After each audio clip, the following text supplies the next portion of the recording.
Hi, guys. It's Kathy. I hope you saw the intro and I hope you're doing well. I don't know why the intro didn't start yesterday. I watched it. It's weird. Anyway, so later on today, I have a little game for us. And my answers are the correct answers. No matter what you guys say, the answers that I have written down on my little text sheet right here are the real answers. And all we're doing is we're going to guess the accent later when more people come in. That'll be fun. It'll be fun. Okay.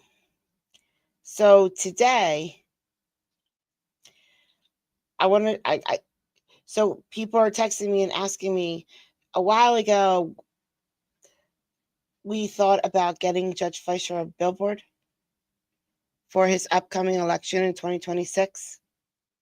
So it's getting closer, guys. So we need to start thinking about that. I'm going to show my Discord, but only a little piece of it. Hold on, I want to get I think this is it. I think it's called GoFundMe, F-U-N. Nope, yeah, that's what it is. So if you look in Discord, there's a channel, GoFundMe, and that's where we're gonna brainstorm how we're gonna get this done. So I checked it out. For 1 month, it's about $2,000. It would be great if we could do 2 months, but 1 month would be just fabulous. I was wondering if maybe we could do Judge Fleischer on one side and Judge Juanita on the other side, Judge Jackson. And then, you know what, we can let those two design it. Unless somebody in here is like, no, I'm paying for it. I want to design it. And you go for it. You go right ahead. Let's get these Democrats reelected.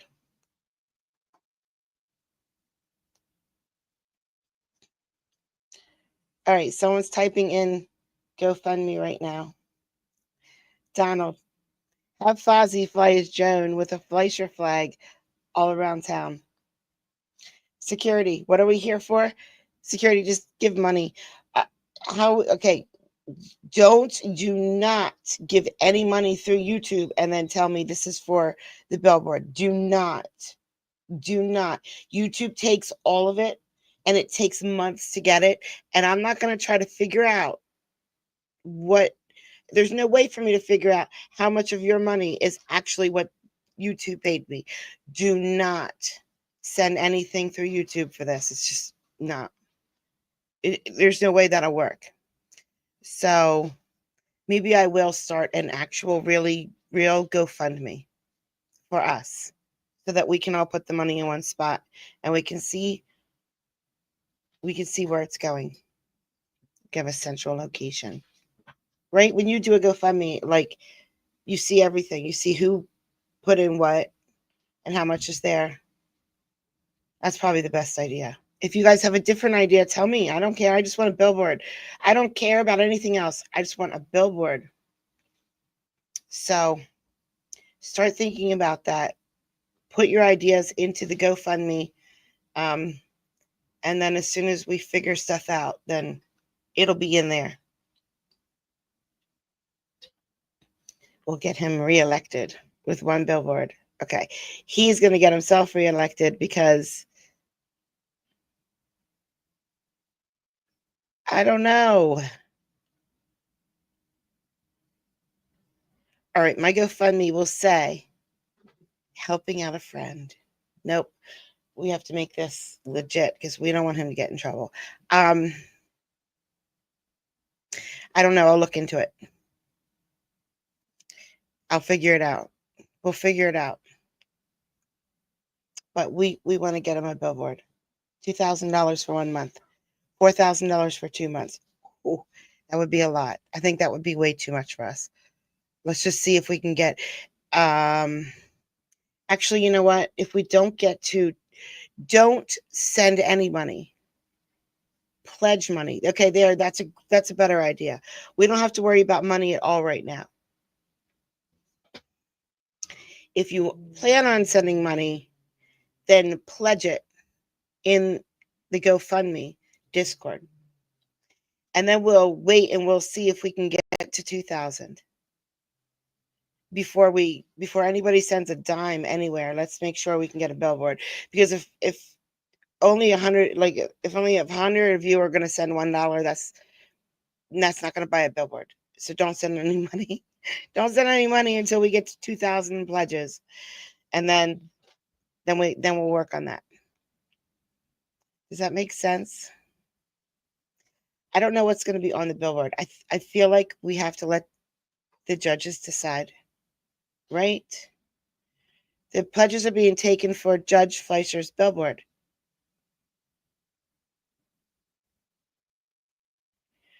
All right. I'll ask Judge Fleischer. We can send the money to him, not to him.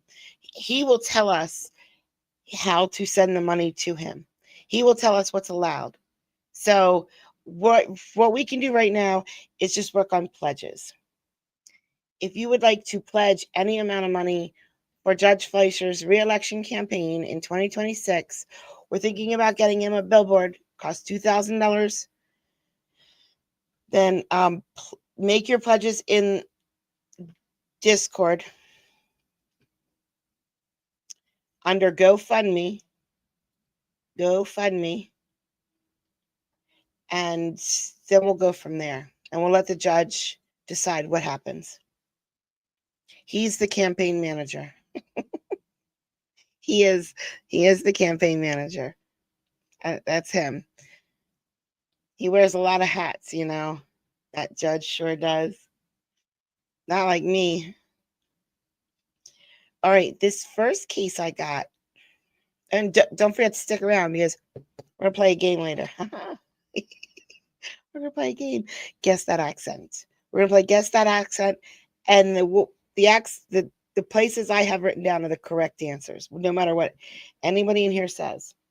But speaking of that, if you know where your other Vibers live, and that other Viber says, listen, I know that it is blah, blah, blah, because I live here, maybe you guys should listen. I'm just saying. I would listen to someone who lives there. If you know someone lives there and they say this is my accent, okay, go for it. Unless they're just wrong, and that would be so funny. All right, court. We're here for court. So here we go. This case, it starts out with no sound for just a second, just so I get myself together. It's really interesting. Something happened here that I've never, ever, ever seen happen before.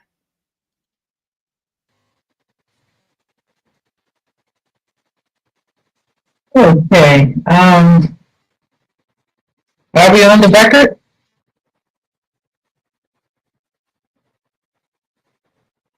On the record, Your Honor. Thank you. We are on the record in Mercer County on file number 250897, complaint number 2025-0850-1111. This is the matter of State versus Tyreek Burris. Counsel, may I have your appearances, please? Good morning. Good afternoon, Your Honor. Actually, Assistant Prosecutor Joshua Resin on behalf of the state. Good afternoon, Your Honor. Jason Matty on behalf of Mr. Burris, who is present by video for today's detention here. Okay, thank you. Good afternoon, counsel, and good afternoon, Mr. Burris. By showing of a thumbs up, sir, are you able to hear us? Okay, thank you. Let the record reflect that the defendant is able to hear us by showing of a thumbs up. Okay, so this matter is scheduled before the court on the state's motion to detain. Mr. Matty, have you received the... You can't hear it? Is it distorted? It sounds perfect to me. I don't understand. CJ.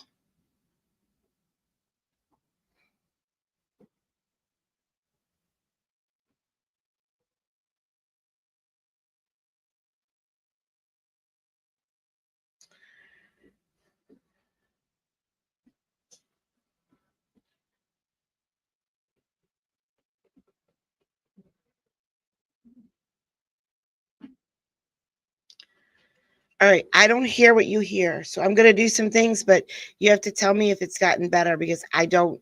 It sounds fine to me. So Required discovery from the state? Yes, I have, Your Honor.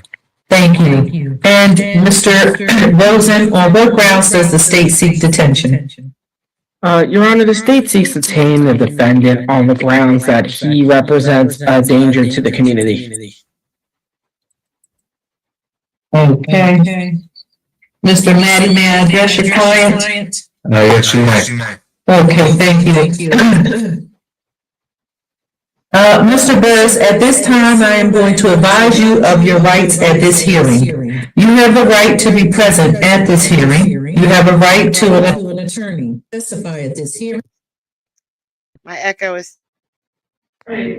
My mic was on. How about right now? Okay, Mr. Burris, so I've just advised you of your rights at this hearing. Do you understand your rights at this hearing, sir? Yes. Okay, thank you. And Mr. Maddie, do you acknowledge that you have reviewed these rights with your client? Absolutely. Okay, thank you. And Mr. Maddie, for the limited purposes of this proceeding, is there any stipulation as to probable cause on complaint number 20? No changes. Okay, I just changed it now. It sounds horrible for me too, but not like you guys. I'm gonna put another clip real quick and just tell me if this is distorted.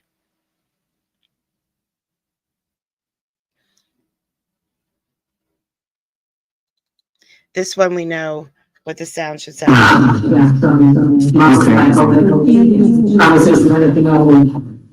have his daughter, I have my granddaughter too, they're amazing, she's 15, so I've had her since NICU. Certainly not any while you're out on this bond. What's the family situation? When you had sent, Ms. Rockwell's been very good at giving me updates about what's happening. I think there's a viewing soon. Obviously, there's a celebration of life or a funeral. What are those dates?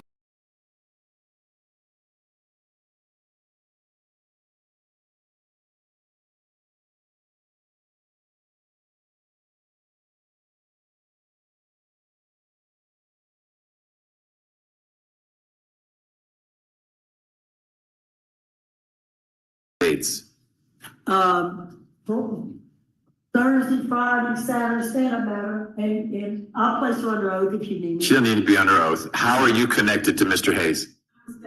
Oh, all right. So tell me the dates of things that you'd like Mr. Hayes to be at.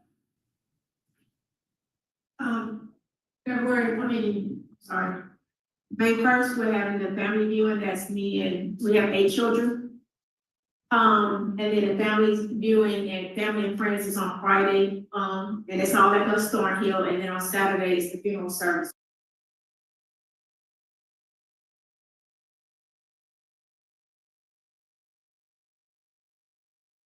Discovery from the state? Yes, I have, Your Honor.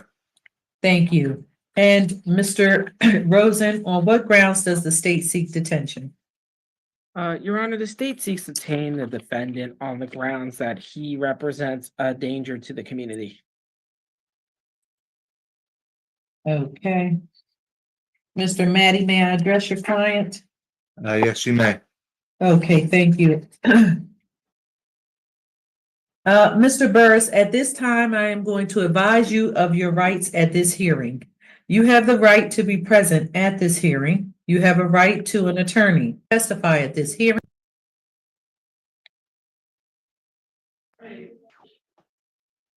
Okay, Mr. Burris, so I've just advised you of your rights at this hearing. Do you understand your rights at this hearing, sir?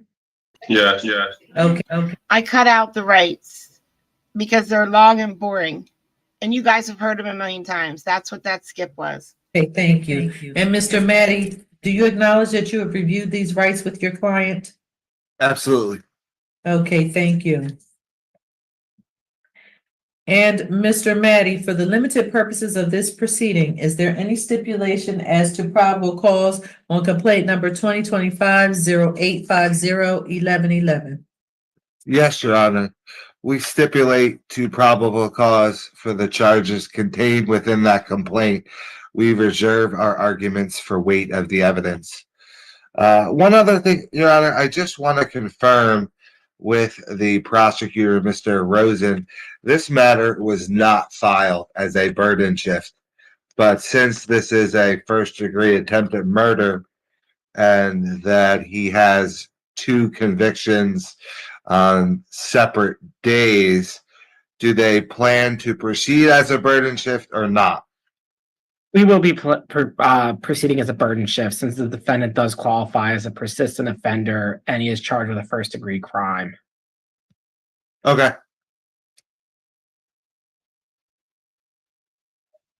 Thank you.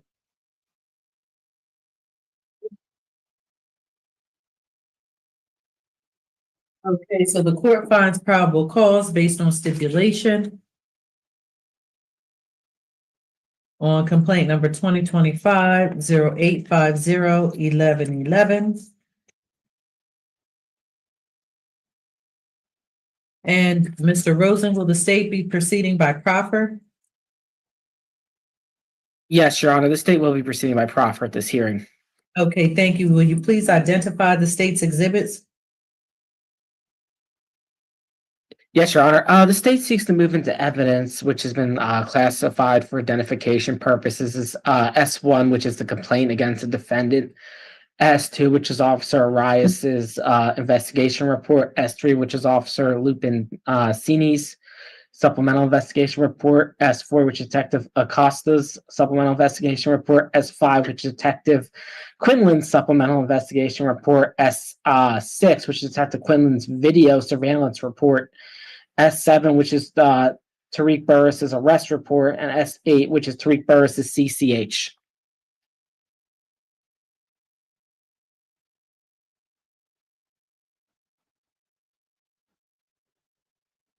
Okay, thank you. Any objection to S1 through S8, Mr. Matty? No, Your Honor. All that's been turned over. The PSA that I have for my client is a run date of April 8th, 2025 at 10:53 a.m. If all parties have same, no objection to judicial notice. Okay, thank you. Mr. Rosen, is that the PSA that you have, sir? Your Honor, the state is in possession of that PSA as well. Okay, thank you. And that is the same PSA that the court has. So S1 through S8 are in evidence. And the court takes judicial notice of the PSA with a run date of April 8th, 2025 at 10:53 a.m. CJ, I'm just going to let him deal with it. I'm just going to let him deal with how to do it. Once we get so many pledges, I'm going to say, okay, Judge, we have this many pledges. How do we do it? And then he'll tell me what is allowed and what is not allowed. I have to say, it has to be allowed. I mean, it has to be allowed somehow. So he would know better than anyone.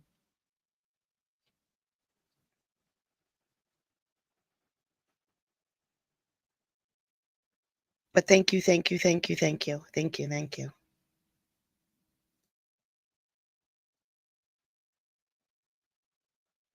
Oh, I missed it. So it became a burden shift. How's okay? This isn't the trial. So this isn't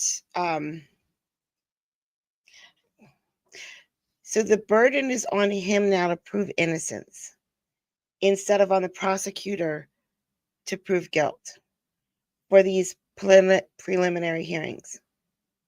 And they agreed to that. His lawyer agreed to that. I've never, ever seen the burden. Like, I understand if you're in a trial and the prosecutor shows a video of you shooting someone and you walking up to the camera saying, I shot him, what are you going to do about it? And then you show your driver's license and the cop walks in while you're showing your driver's license holding the gun. Then I guess the burden shifts on you to dispute those and try to fight that. But that's not like a legal burden shift. This was a legal burden shift. And this is New Jersey, by the way. Good morning, Bill. This is New Jersey, by the way. So remember, in New Jersey, they don't have bail like we do.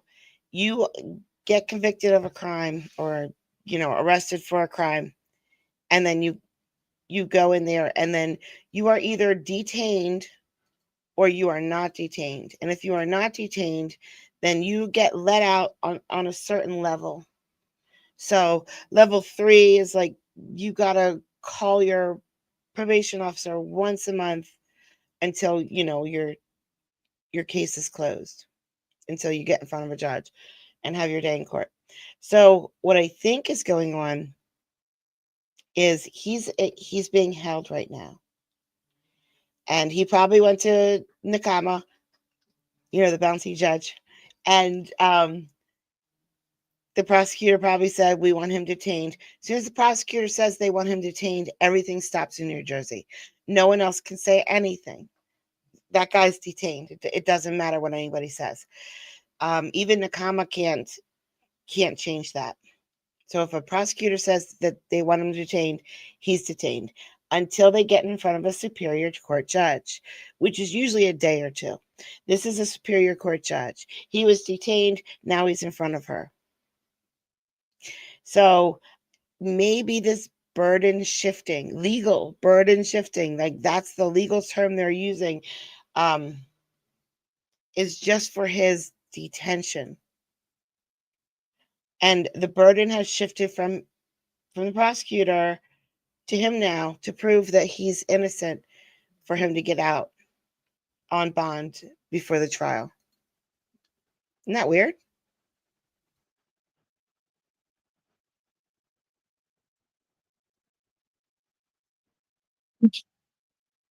Okay, in this case, there is a rebuttal presumption for detention, given that probable cause has been established on the first degree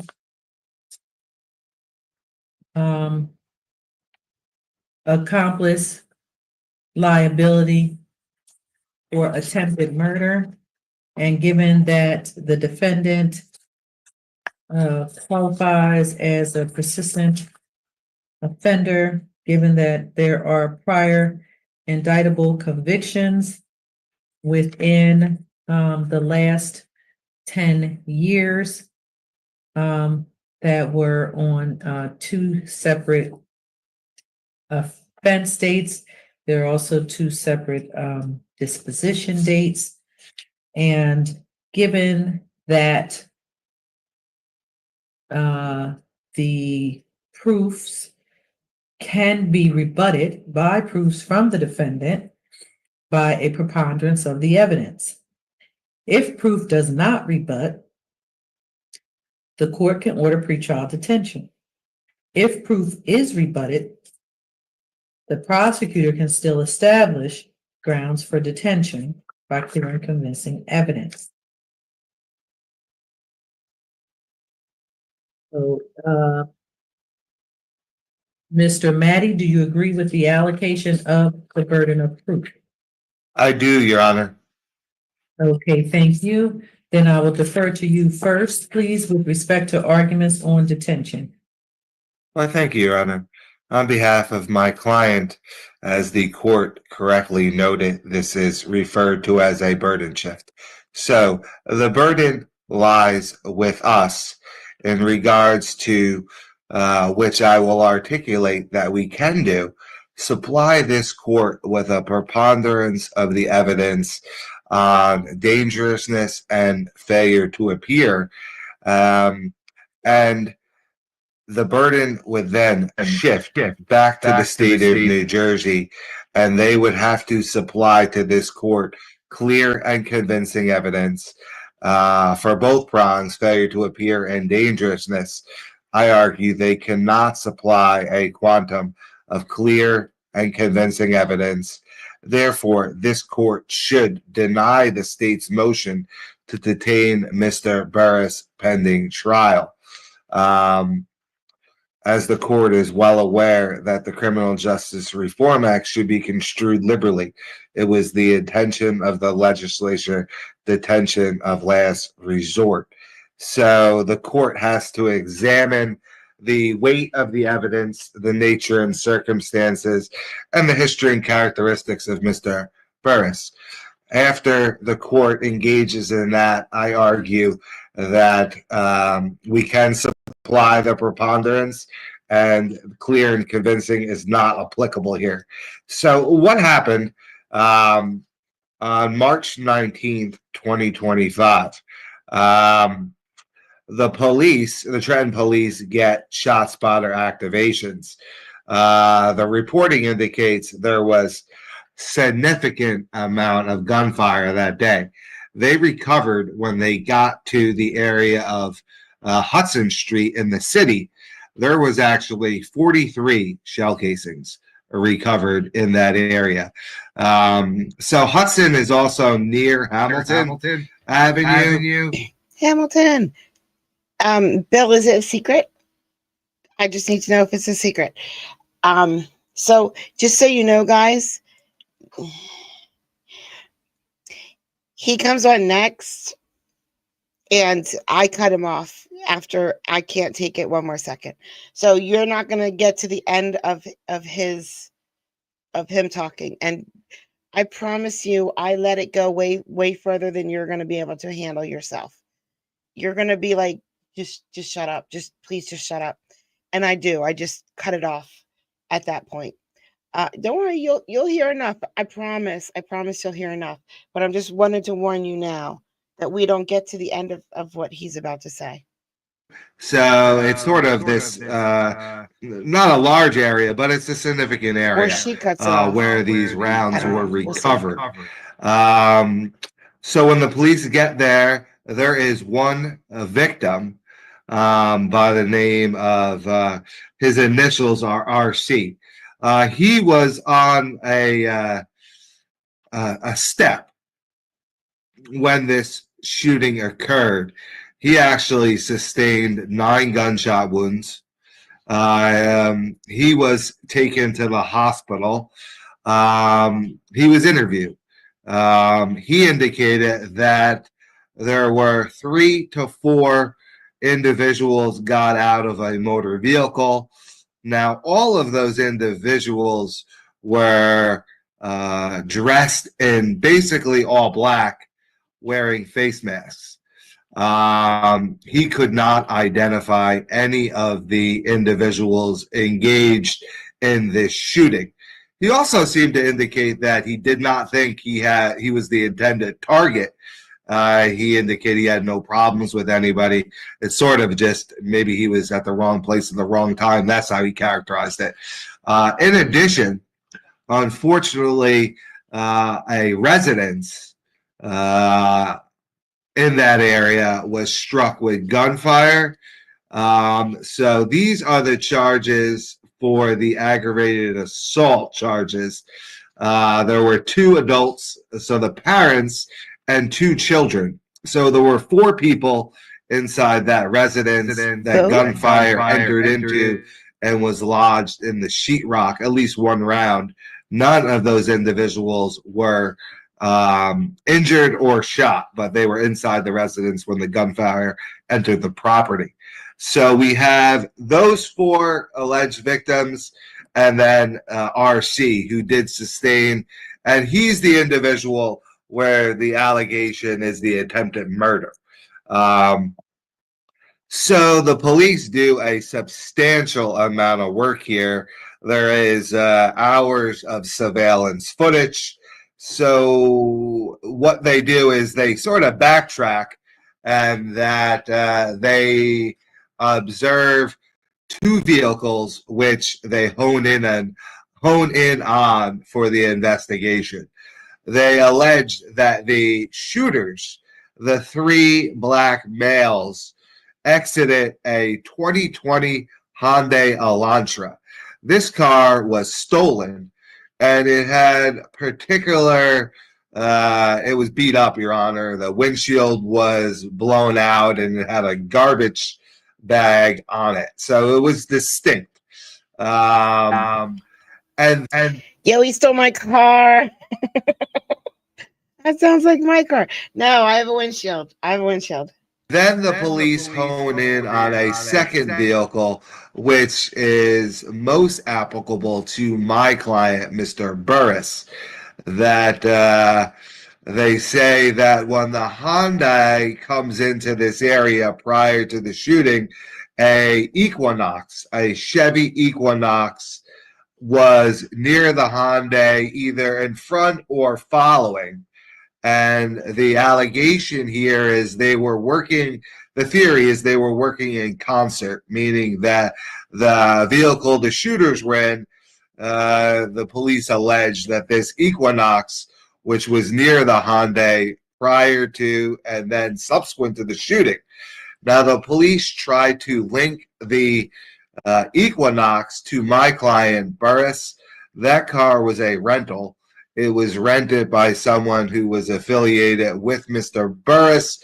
That individual was charged, I think, with some hindering or obstruction charges. They say that was my client's girlfriend. She was interviewed. She indicated that my client had previously operated that motor vehicle.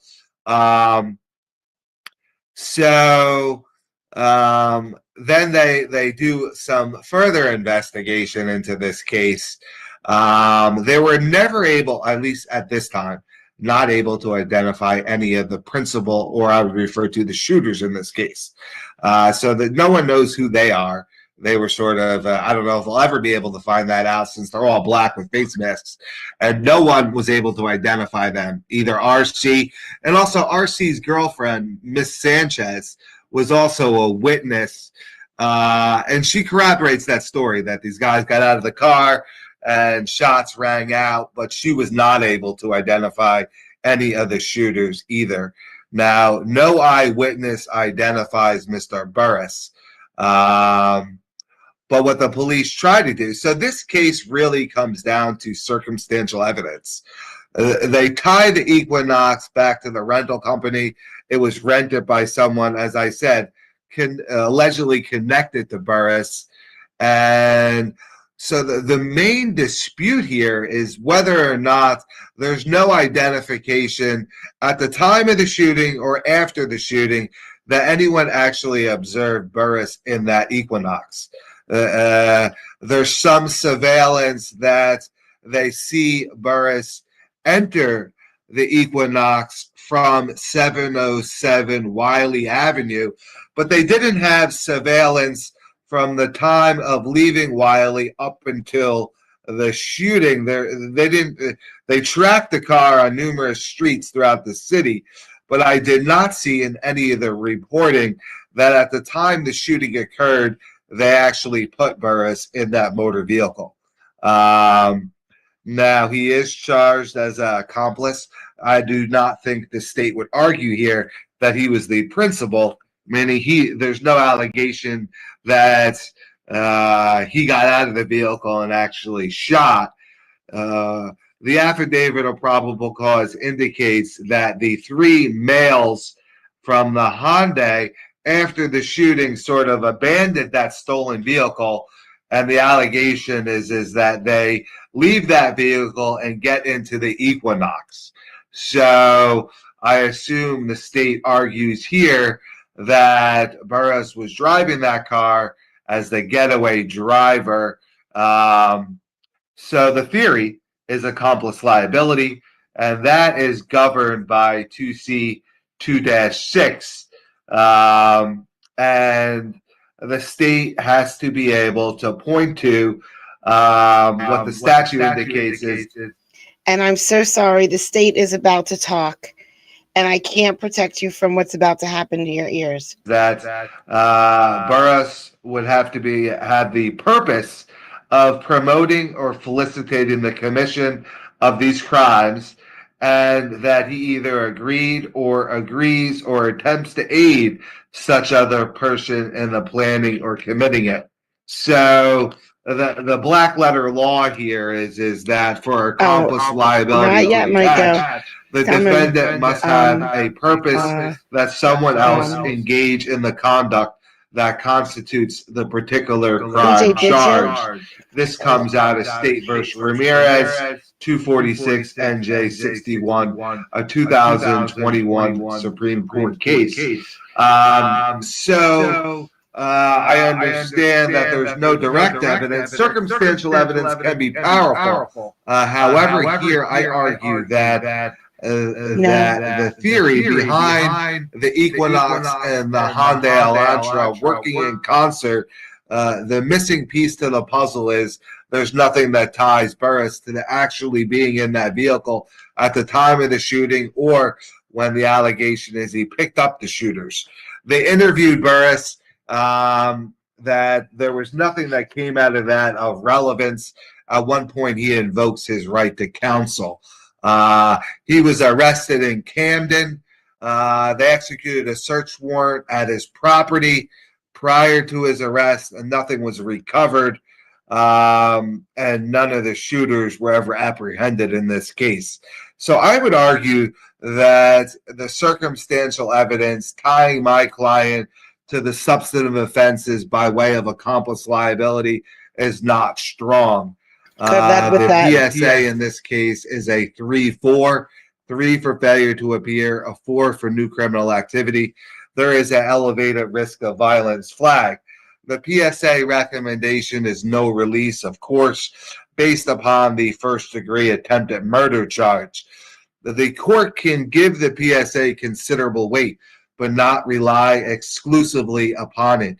Here, I would ask the court to deviate from the PSA recommendation and deny the state's motion. Mr. Burris is 26 years of age. At the time of this offense, I think she stops the feeds. We won't get there, but just so you know, because you are not going to be able to listen to much more of this. It's going to go on, but I think you're not going to be able to hear much more. She's going to keep him detained. he was on level 3+ home detention for a pending gun charge out of Mercer County. He has not begun to litigate that case. Salad eater. I do not even believe it's been indicted. It does arise from a December 2024 offense date. So, and he wasn't detained. So I assume that case has not been presented to the grand jury. He has other pending charges. All of those, though, are venued in Trenton Municipal Court. He has no disorderly persons convictions. He has 4 indictable convictions. Most notably are 3 gun charges in the second degree that he resolved. One in 2017, and then he resolved 2 gun charges in 2021. It says 5 years. Didn't learn his lesson. He got a 5 with a 42-month stip. He maxed out and was released in October of 2024. He has 1 other prior indictable, the terroristic threat and the 3rd degree. He has absolutely no violence at all in his history. He has never missed court by way of the PSA. And, Your Honor, he has had contacts with the criminal justice system, but he always appears. He has those periods of incarceration. As I previously mentioned, the only other one was the 3 flat he got on the terroristic threats. The PSA indicates probation. I will proffer that probation is out of the Commonwealth of Pennsylvania for a gun charge. There is nothing on the court's calendar that Pennsylvania has filed a detainer or a VOP. I do not see that in the record. He has no restraining orders. He has 2 juvenile adjudications back in 2015 and 2016, but under CW, the court gives that lesser weight. At the time of this offense. So I had to play this because we have to see if the burden of guilt shifted and they overcame it and blah, blah, blah. Your Honor, my client worked at Amazon in Robbinsville. He's been there for a half a year. He works Monday through Friday, Can you contact 7 them, a.m. Eileen? to 7 p.m. He's lived all of his life in the city Create a of Trenton. brand new Discord All of his account. family here, Completely mom, new. dad, brothers, sisters. He has one 8-year-old son who also lives within the Try city to of log Trenton. in. So we have Create a whole new Discord account. If you need to get a new email for that, then do it. Google, you can have as many emails as you want, trust me. And when you first log in, the first time, log in under incognito mode, so it doesn't remember any of your prior attempts. have someone who has substantial ties to the community, gainfully employed.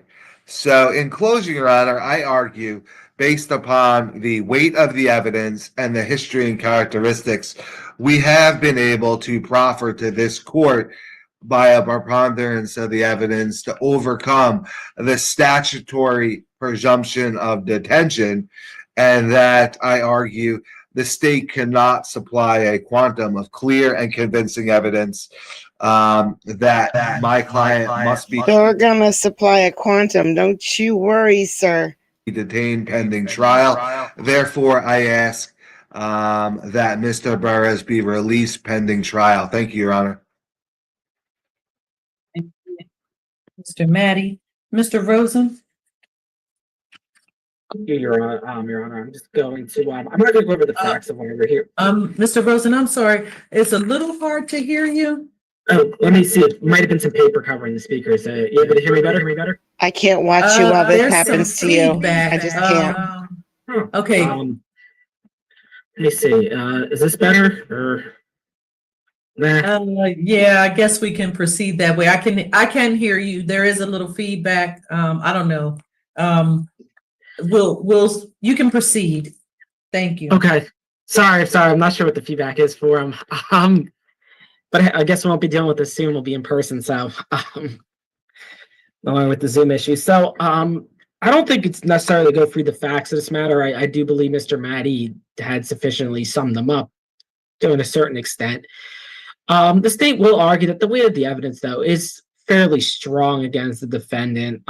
As it is noted, I will note specifically for the first charge, which is the accomplice liability first degree criminal attempted murder. We do contend that based on the totality of the circumstances of all the evidence in the record, the weight of the evidence is fairly strong for that charge, given again the video surveillance that is on the record. I did submit a quite detailed log for the court to review of everything that the police consider when doing their investigation. So we would argue, based on the video surveillance, the quite extensive GPS data that the officer does detail in the report, RC statements. RC does describe, as the defense noted, the vehicle that did shoot at him and that did come out. And then we also think that the weight of evidence is strong based on the RY statements, the statements of NGC, the defendant's girlfriend, and furthermore, the automatic license plate reader, Your Honor, and the physical evidence in this case. Particularly, I will note, Your Honor, that the police did execute a search warrant in this matter, as you see, and they found similar trash bags in both cars and tape, very similar tape in both cars as well. I can give the date they executed the search warrant, Your Honor, and a complete log of what they found in the vehicle, if you'd like. But we do argue, based off of the what is detailed in the reporting, that the physical evidence in this case is relatively strong, and that does tie, at this point, a connection between the parties as well, in addition to just the video surveillance and the GPS data and license plate automatic readers as well. Furthermore, Your Honor, we also contend that the weight of the evidence, again, in this matter for the charge of aggravated assault against RC, the victim, is fairly strong. Again, based off very similar evidence, Your Honor. There is quite significant of surveillance footage that was reviewed in this matter. Again, there was the GPS data the officers did review, which really does quite thoroughly track the motor vehicle the defendant is accused of driving over an extended period of time, Your Honor. And we also argue that the way the evidence is strong given the victim statements and the statements of the defendant's girlfriend as well. And again, coupled again, we would argue again the physical evidence, as we noted, the search warrant was executed, and officers did find very similar trash bags within both vehicles and tape as well, Your Honor. So we contend that the weight of the evidence for that charge is very strong as well. And additionally, Your Honor, we argue that there was overwhelming weight of the evidence for the counts of aggravated assault, accomplice liability. These are all accomplice liabilities. For the aggravated assault against the residents of 274 Hamilton Avenue, the 4 individuals occupying them. Again, Your Honor, there is quite extensive surveillance footage that was occurred by officers that did show the 2 vehicles, the Chevy Equinox leading the way, being followed by the red Hyundai Elantra. And again, this is a video surveillance of the individuals once they ditch the Elantra, heading into the direction of the after the shooting, heading in the direction of the Chevrolet Equinox, which is outside of camera view, but they are heading in that direction. I will note it does indicate that the car was parked outside of camera view, but they are heading in that direction, as it is detailed in the reporting I did submitted as well. And we also argue based on the statements of the individuals in the house as well at the time of the shooting. They do give a statement they were essentially sleeping, and this shooting breaks out. Their house is struck by gunfire. I believe they indicate that one bullet did go through the window. That's what woke them up and then embedded itself in the wall of the dwelling. And they gave a statement to police. The police did speak to the residents. And we also argue, again, we said the physical evidence as well. I will next move to the counts of aggravated assault by pointing, accomplice liability, and those charges.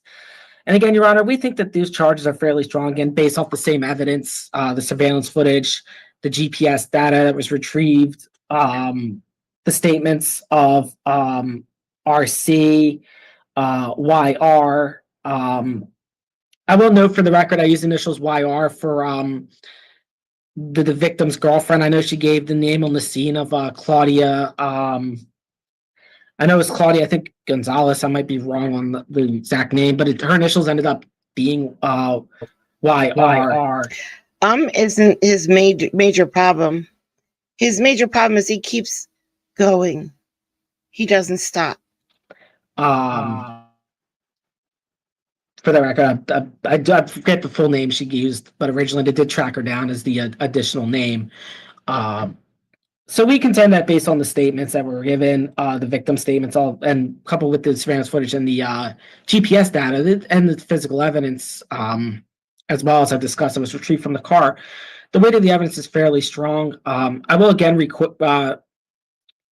incorporate the same evidence exists for the charge of accomplice liability for possession of a weapon for an unlawful purpose and unlawful possession of a weapon, handgun without a permit, Your Honor. I will also lastly note again, we contend that the weight of the evidence for the charge of certain persons is fairly strong, and the evidence against the defendant for the charge of criminal mischief is fairly strong, again, based off of the surveillance footage, the GPS data, the statements of the homeowners in the residence that the police interviewed. I will now move on to the history and characteristics of the defendant, Your Honor, and I don't think it's really necessary to go through the full history and characteristics of the defendant. I do want to note, though, that his PSA does indicate he is currently on probation, and that is concerning to the state that he was being supervised being on probation, and he did incur these new charges, and they are quite significant charges, Your Honor, I will note. I also will note for the record that, as Mr. Maddie did say,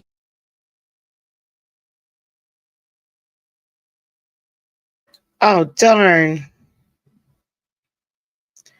So I was going to wait to see if they fixed it.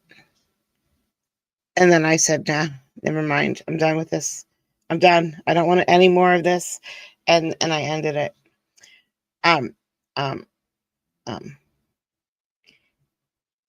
So the PSA says that he should be detained. It's Jersey. He's being detained. I mean, there was really nothing in there to suggest that they were going to let him out for any reason whatsoever. Let's play a game. Let's play a game, guys. Let's play a game. All right? It's time. Let's play a game. I don't want to do court anymore. I do have way more court. Don't worry. But we're going to play a game first. Now, all you have to do is guess the accent. Guess the accent. And my paper is the correct answer no matter what anybody says, except there's my paper. There it is. Found it. I was messing with the sound and lost my paper. Congratulations, Bill. Congratulations, Bill. Congratulations, Bill. Okay. Sorry. First one. Ready? It's a minute long. A minute and 7 seconds long. Not all of them are this long, just so you know. Here we go. Just type in where you think this accent is from. That's the rules. I just saw this girl's video on here, and she was saying that this sentence right here is hard for a Southerner to say. I'm going to try to... I can barely hear it now that I made those fixes. Can you hear it? Should I try to turn it up?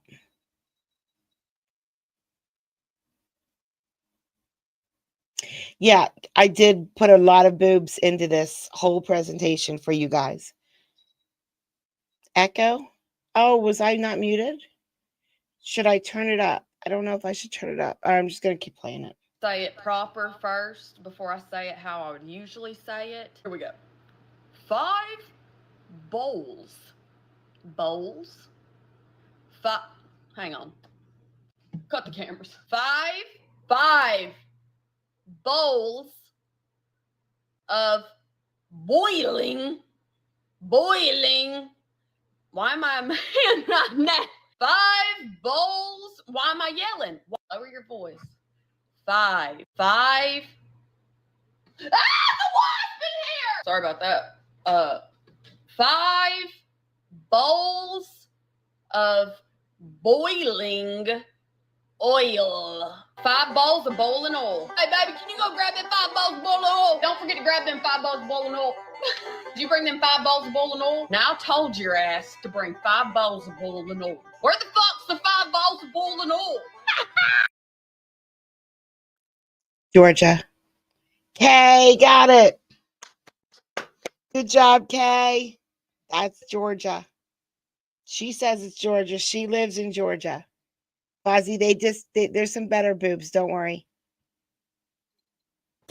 My Southern mama was completely unhinged. She's in heaven now with George Jones and Tammy Wynette, so I feel like I can tell this story. At this point in time, she was probably in her 60s. And when I tell y'all we couldn't do nothing with her, I mean it. It'd been a couple days since I seen her, and I was starting to get a guilt trip. Honey, you ain't come see me. When you want to come see Mama? So I go over, and she meets me at the door. And she said, honey, come in here. I've got something to show you.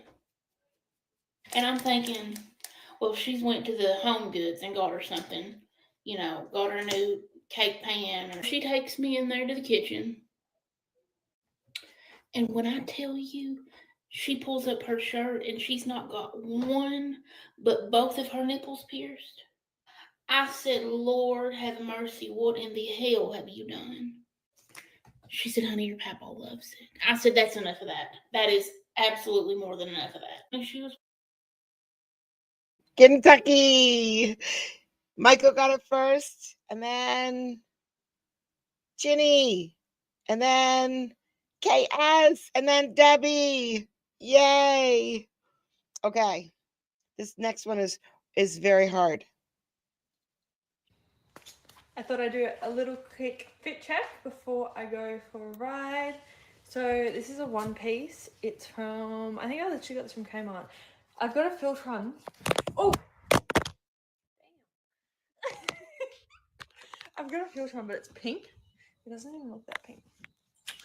Okay, I've got sticky thing on the back of my phone. Sticky doll. Okay. Anyway, jeans, Combs, the Lolas, the light ones. Favorite jeans. Belt. Oh, I don't remember where I got it from. I went to this farm fest in Toowoomba, and I got like 4 belts from there, like in this little store. But I didn't get his like. Oh, there we go again. I didn't get his like business thing, but really nice. It's one of my favorite belts. Don't know where these are from. Probably Shane. But that is about it. Now, I did tell you guys. I did tell you. CJ, you can't say things like that. Everybody already knows. I did tell you, if someone lives somewhere, they live, and they say, oh, this is my accent, then you should listen to them. Right? So when she first started talking, Eileen started petting her cat, and then CJ said, Aussie. And CJ lives there. Chaos is like, Australia.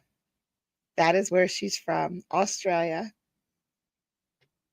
Good job, guys. Good job, good job, good job. Okay, number 4. This is a short one. It's hard.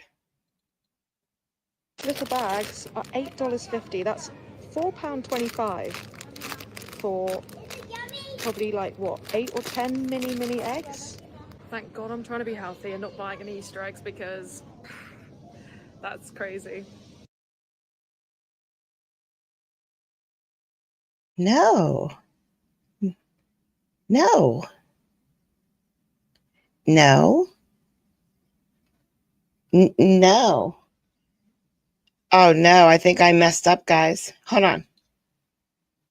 I'm an idiot. Little bags are $8.50. That's £4.25 for probably like what, 8 or 10 mini eggs. Thank God I'm trying to be healthy and not buying any Easter eggs because that's crazy. No, she says she's from New Zealand. She said that's New Zealand. That's what she said. Oh my gosh, it even says it right here. Son of a. Oh, good. I'm going to take away my picture. New Zealand. New Zealand. Anyway, all right. So that one was stupid. Let's go to the next one. Number 5. You know the anus of New England traffic is? Yeah, the sphincter. Do you know the butthole?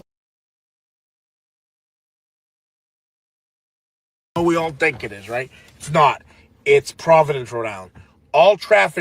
Providence, Rhode Island has decided that they should run all of their major traffic routes to every part of New England that run through every version of 146, Route 6, 195, 6, 10, John, everything that leads you to another state, anywhere and zigzags across, they should put it right in the dead center, right in the center of Providence, right next to the fucking mall. And now they're trying to fix it. But there's a bridge out on 195 that's been out forever. They can't figure out how to fucking fix that fucking thing. So that's making it so all the 2 bridges are on one. And then they did 95, 195, and then the Route 610 and 146 connector, and they said, we're going to repair all this at once. We don't know how, though. We're just going to rip out each section and stop putting it in. And so a couple of you got it both ways. It was Boston. That was 100% Boston. I had to mute the middle or at the very beginning because he said it. But that is Boston. Okay. Number 6. You ready? Michael, how are you? Fine, thank you. Thanks so much for the cupcakes. Dark chocolate, just for you. All right. See you soon. See you, Dark Chocolate. Lovely boy, innit? Hey, yo. You man good, yeah? What one? Yeah. What you want to do, is it? No, I'm easy. What gone? Are you going Hamza for studio? Yeah, no, I'm just going shop quick still. Okay. Hey, Bobby Schneider's on the X. Link up, yeah? You done know, yeah? All right. Hey, Fredo's home, you know. Okay. Joseph. I love the driveway. Love it too. It looks amazing. Thank you. Yes, the lights. It's definitely the lights. Yeah. Can't park there though.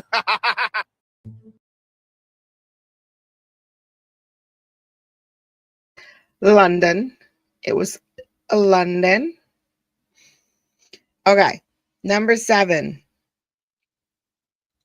Ask me, Satish, how did you land such a perfect woman in Carly? And it's really quite simple. I wooed her, seduced her with my super sexy voice, and I I got really close to her on first date. I I got like this close, about lip distance apart, and I looked her right in the eyes, like this. My eyes are very crusty right now, but that's besides the point. I leaned really close and I told her how much I hate her. You know, people. India. Very good. India. Number 8. This one's interesting. Call center.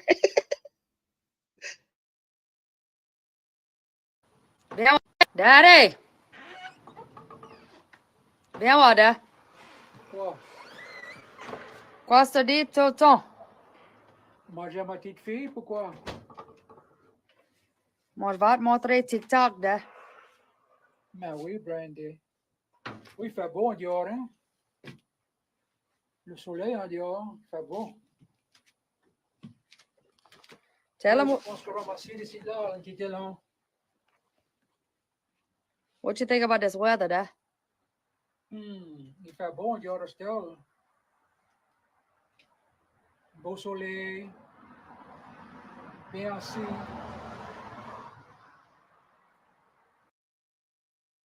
Cajun, which is Louisiana. All right, we got 3 more.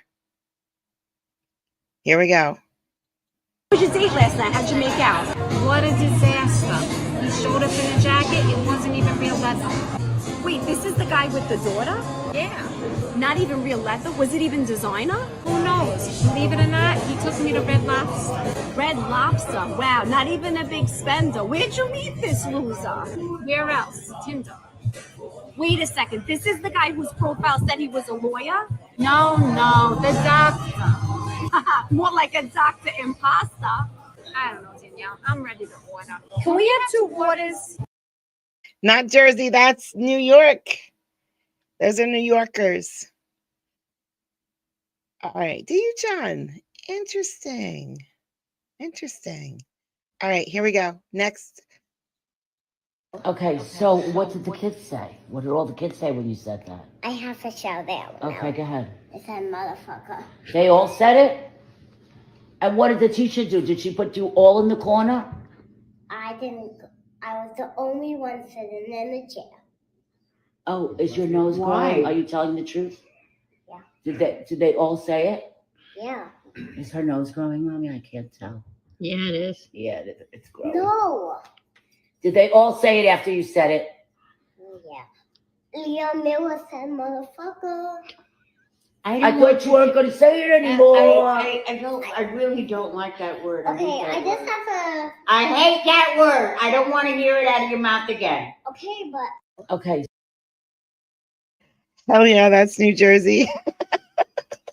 I saw the baby stock in New Jersey. No, they don't. Okay, that was a TikTok. One more, guys. One more. Cooking with Henry. Welcome back. Today we're gonna be making. I think my For You page is officially back, baby. Thank goodness. I was tired of seeing the same old. I think we have to watch that again a couple times. Cooking with Henry. Welcome back. Today we're gonna be making. I think my For You page is officially back, baby. Thank goodness. I was tired of seeing the same old. Guess the state. Alabama, no. Kentucky, no. I'll wait. It's fun to type.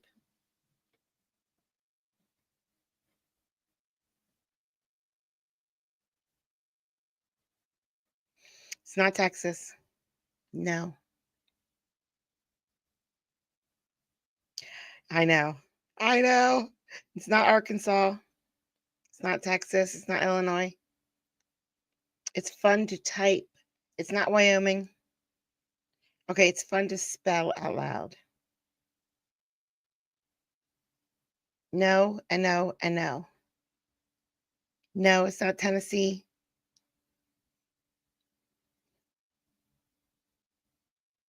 Not Oklahoma. It's not Florida. MISSI. Oh, Kelly got it. Donald got it. CJ got it. Debbie got it. He lives in Mississippi, guys. I think he's single. I just think he's single because, you know, once I found that, I went through his TikTok, and I think he's single.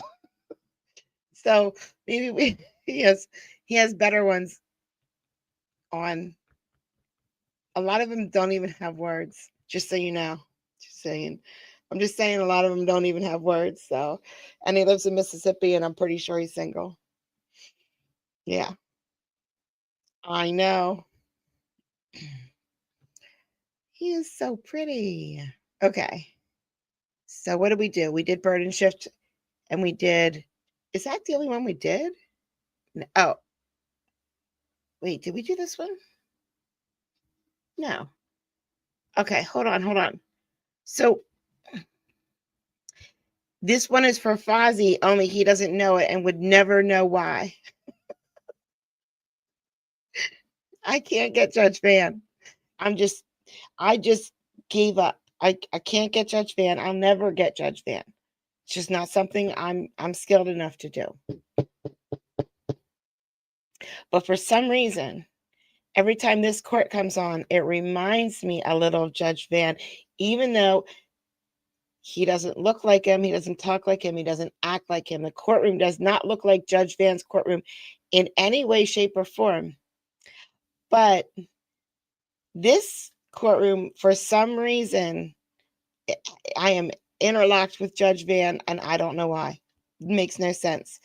But nothing weird happens. I just wanted to show you this courtroom and what they did for the day. And it's pretty cool. It's 6 minutes long. It's not long.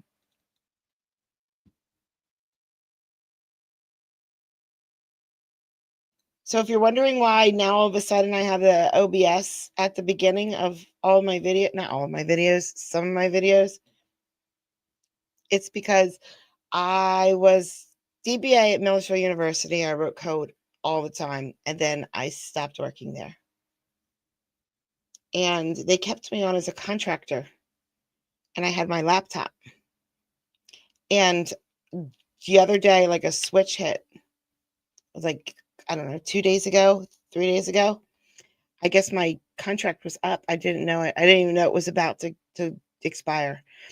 And all my accounts are locked, and I can't log into my computer. And the worst part about that is this Texas A&M trial that I have that's so freaking good. There's no takebacks. They didn't record it. You had to get it live. And some of the content is on that freaking computer.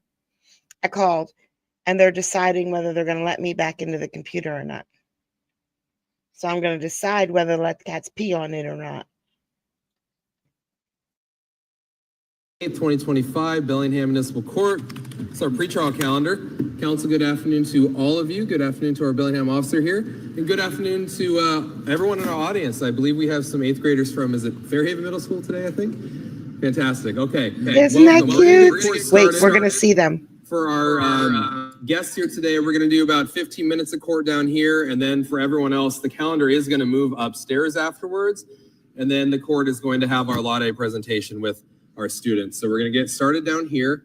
I believe we have Madam Interpreter and Mr. Kamen we need to get out of here. So who wants to go first? What do you have, Mr. Kamen? Sure. Starting with Tommy Erland, cause number 4A04972226. We are on for pretrial today. Mr. Erland, good afternoon, sir. All right, Mr. Kamen, what are we doing today on pretrial? Our defense is requesting to set a trial date. I talked to Mr.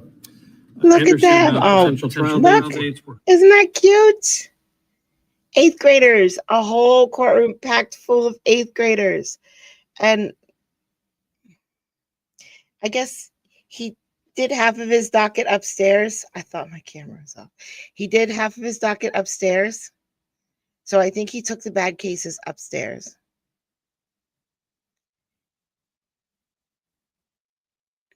You don't have to delete yourself from Discord. Create it, go to Google, create an email account. Open Google Chrome, and then open incognito mode. And then go to Discord with that new email account that you have and sign up.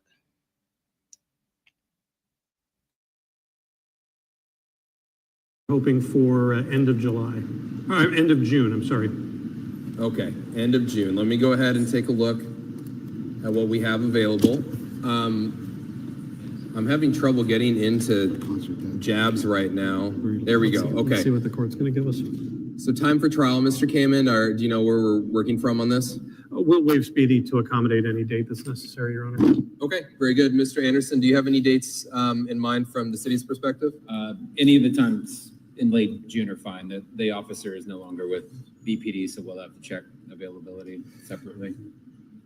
Your Honor, my client is asking maybe we go the week of the 16th of June, if that's available. One other question.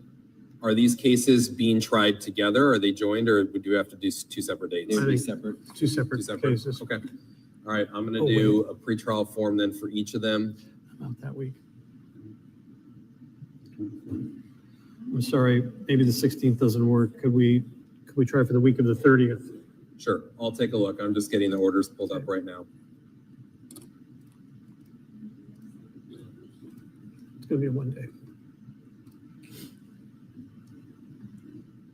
Okay, so first in time, just double checking. It looks like that would be the 226 cause number. That is the, or actually, excuse me, the 325 is the A4. So that would be the first in time, I believe. So we'll set that first.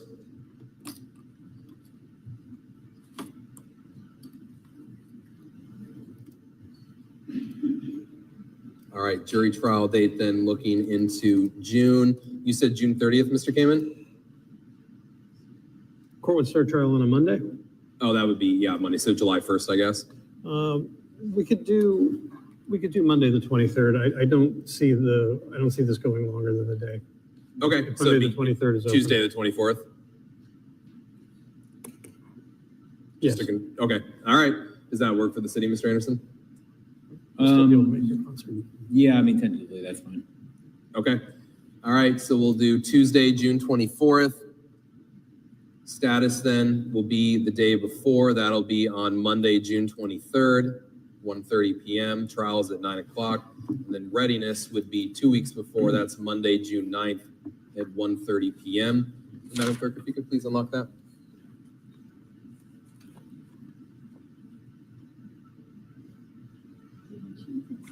June 9th.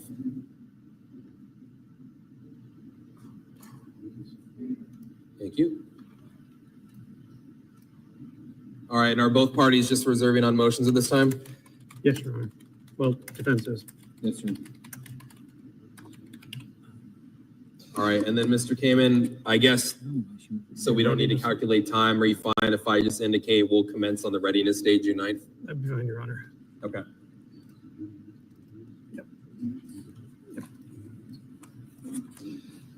All right, that pretrial conference form is ready. That's on the 325 cause number. Are the parties agreeable to just setting the next case the week after? That's fine. I think we could do that. Okay. All right, I'll fill out that one then. So this is on the 226 cause number. Jury trial then would be set on 7/1, July 1st, 9 o'clock. It might save some time. Would the parties be fine if I set the readiness on the same date? Yeah, that's fine. Yes, absolutely. Okay. Status hearing will be one day before. I'm still going to set that on June 30th at 1:30, but we'll do the readiness on this cause number also on June 9th at 1:30.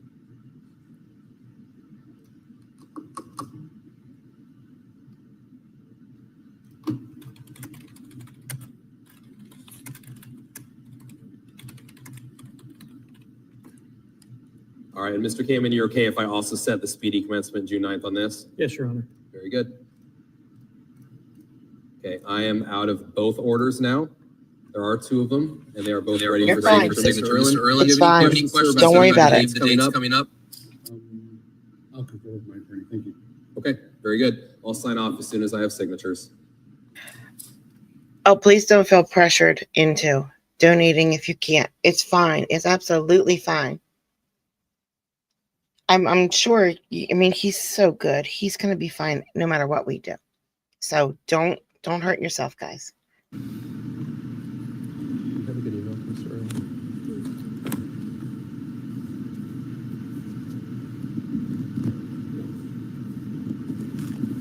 Thank you, Karen. Okay, so that was interesting. I'm done though.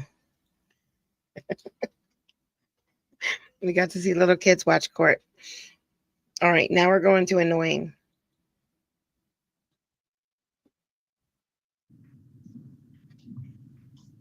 Don't worry, there's sound.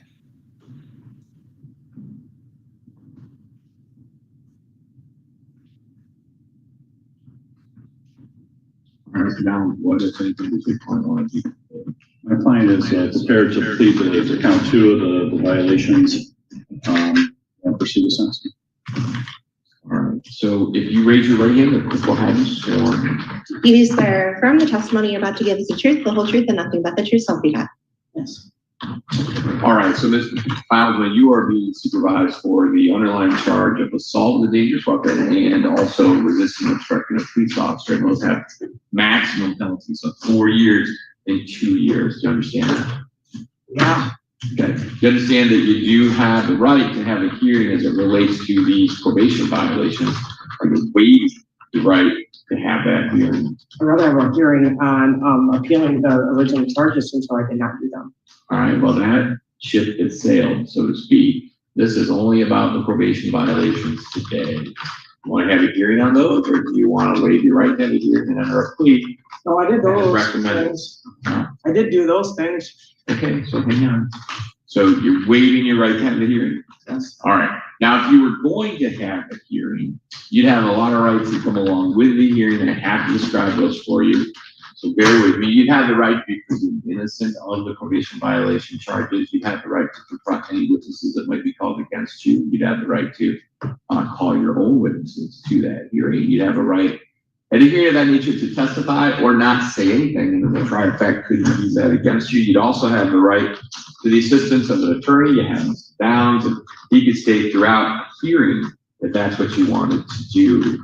Are you waiving your rights that you'd have at a hearing? Yes. All right. Has anybody promised you or threatened you or done anything to you to get you to enter a plea today? Has anyone besides Mr. Downs or maybe your agent said anything to you about what your sentence might be as a result of entering the plea today? So Mr. Downs, besides Mr. Downs, let's start with that. That's what the question.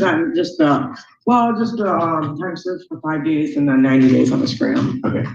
So back to the question. Besides Mr. Downs, that's his role as your attorney, giving his advice, what he thinks, all the kind of thing. Has anyone else said anything about what your sentence might be? All right. Now, to be clear, any discussions you had with Mr. Downs or even your agent or Agent Spears is not your agent or any other person that's supervising you, those conversations are not binding on the court. Do you recognize that? Oh, okay. You recognize it though? Now I do. It's a long way of saying that if you enter a plea, regardless of what Mr. Downs has discussed with you, different outcomes that could happen, or the agent, the court's going to be free to sentence you as a citizen. Right. You understand that? Yeah. Okay. Is there anything about that that causes you to hesitate about entering a plea today? Well, yeah, because I don't want to go back to jail. All right. So then do you want to have a hearing or do you want to continue with yours? Are you going to put me in jail? I don't know. I haven't looked at this and I haven't heard the arguments from both sides. I can't have a hearing. I did do the crimes. These ones I actually did. You can always have a hearing. The original ones I did not. You can always have a hearing. So it's up to you. Okay. So if you go forward with your plea, I'm going to listen to what what A.G. Spears has to say, I'm gonna listen to what Mr. Downs has to say. You always get the opportunity to state anything you want to the court. I've already done 6.5 months on these charges. I didn't get this. Okay. What do you want? Kids say the darndest things. All right. So you recognize then that if you go forward with your plea, that conversations with your aides and your Mr. Downs, they're not binding on the court. Do you understand that? Yeah. All right. Then you still want to go forward with your plea. Yes. Okay. Well, then let's talk about those allegations that they've made here. How do you plead? Guilty. Hold on. Didn't get that far yet.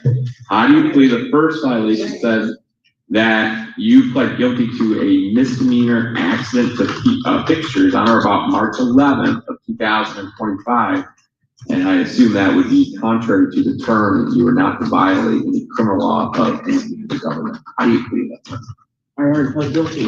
Okay. And then how do you plead the charge that on or about April? We were just going to plead the one count. Oh, is that accurate? Yes, sir. Okay. So upon successful entry of her plea, any objection would count to the inducement. All right. So then back to you, Ms. Blackman. Can you tell me what happened on or about March 11th that would make you guilty of violating the terms of your supervision? I hit a fence and took off. All right. And then that resulted in some sort of violation that was issued to you? Yes. Okay. And then was that in Naomi County or somewhere else? All right. And then is it accurate then that this charge you ended up entering a plea to some sort of misdemeanor district court? Okay. I find factual basis. Anything else on the factual side? No. Okay. Ms. Baldwin, do you want the court to accept your plea to violating the terms of your supervision? You want me to accept your plea that you have violated your probation? Yes. All right. I will accept your plea. You did offer your plea freely, accurately, and voluntarily. So we can proceed to sentence, and I'll start with Agent Spear. Your Honor, this Bowser has been doing relatively well in probation. The incident in question brought before the court is calling from the police. Church is bringing.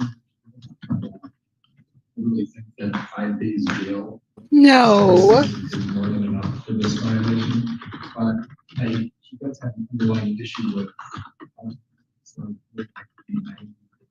spring. Okay.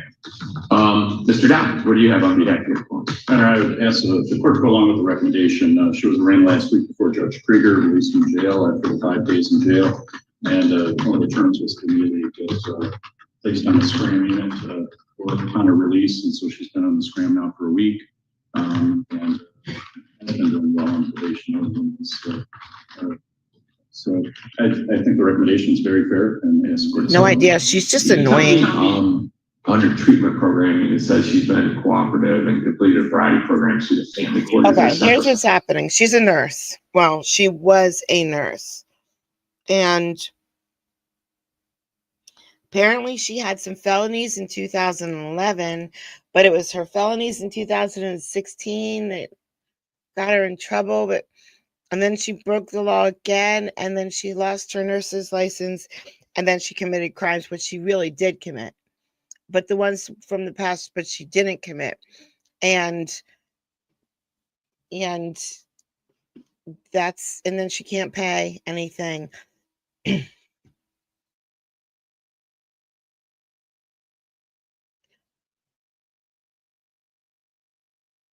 File that is not the circuit court file. It's not, I believe it's a family court matter, DHHS. That's what I'm asking. So she's got a case in probate court. Not anymore. I believe it's been resolved. How I know that is because all of a sudden the programming that I was doing a dual overview of her requirements for family court and requirements for probation. I kind of meshed them together so there's not so much following up on programming. All of a sudden it stopped. So yes, what she said was that it's been resolved and her DHHS worker told me that as well. So right now she's at substance abuse, Samaritas, and the two main but my focus on probation. Mr. Don, do you know anything else about the probation?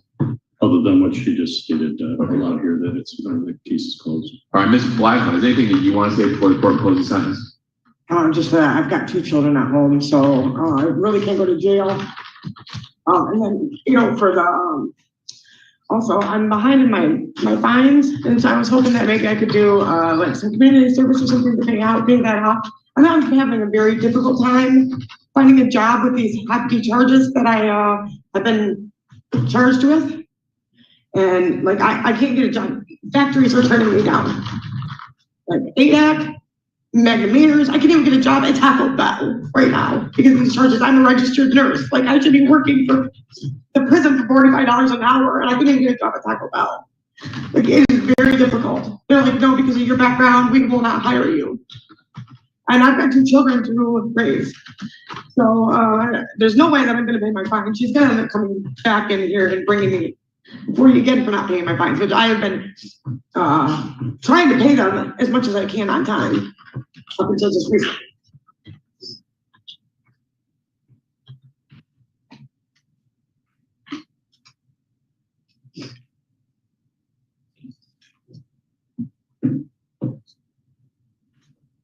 And my rent is $1,050 a month.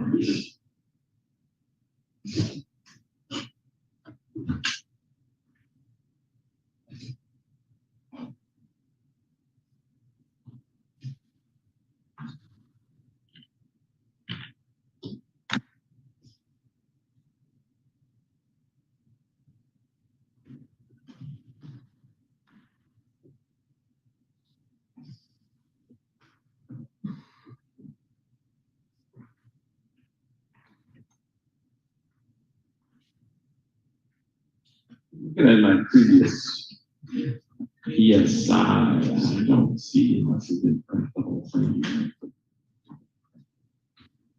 What was your background of work before these charges? I'm a registered nurse, but my license is suspended from the 2015 felony. And so I got a summary suspension in 2018. And when I wrote to the board said they suspended my license for 2 years. And then when I wrote to them, they said 1 day, not more than 6 months, they were going to suspend my license. I had to go through with this program through HPRP. So I was going to go through the HPRP. I had to pay out of pocket for this psychiatrist and blah, blah, blah, blah, blah, that they pick out. And he said I didn't need any more treatment than the program I was already in, which was through family court. But the HPRP was like, nope, you need to do a 3-year program. And it's like it's very expensive. Everything out of it is out of pocket. Individual counseling, group counseling. Like if you get a dilute, then you have to go back to the hospital and pay for blood draw. Right, you control whether you get a dilute, right? I didn't even I was not like altering my. I just want to say, are you exploring that? Are you going to enroll in it? Like I can't. There's no. Who would hire a violent felon? I don't know who would hire a felon, but I would have been better off if you would give me enough charges, sir. Isn't this the first course of action to get your license back? How am I going to get my license back? I haven't even reported these charges to the Board of Nursing. That probably revoked me at this point. And that's 3 felons. Well, here's what I'm going to do today. I'm going to follow the recommendation. It does appear to be appropriate. So we will require that you serve 9 days with that SCRAM unit. Continue your supervision and all the requirements of the supervision.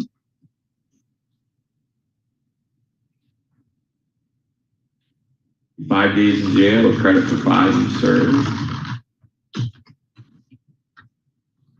And then as it relates to the fines and costs, we may be premature on that. What we would do, I would assume it's a supervision obligation that she maintains appointment 30 hours a week. Right? Okay, so that's an obligation. I'm working with the offender success lady to try to get a job because like literally, I mean, I've built, this is the first time I've built a resume in a lot of years because so have you tried MatCore? Yeah, well, yeah. Why won't they hire you? They would have, I messed that up. I didn't show up to work. Okay. So that was the one job that, I mean, there's plenty more jobs than just one in this world. Right, but that's one that they were willing to hire you I in know. spite of all this. All right. I'm troubled.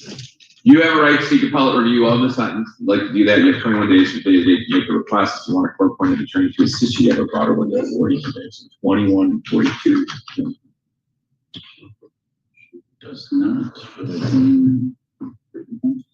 It's just for the violations, right?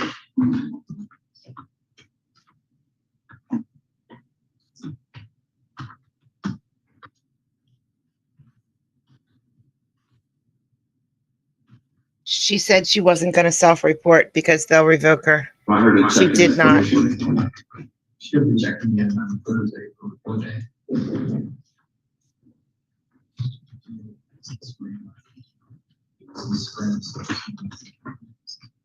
All right, so we'll place the appellate paperwork in the file, then Ms. Bowden, you're all set today.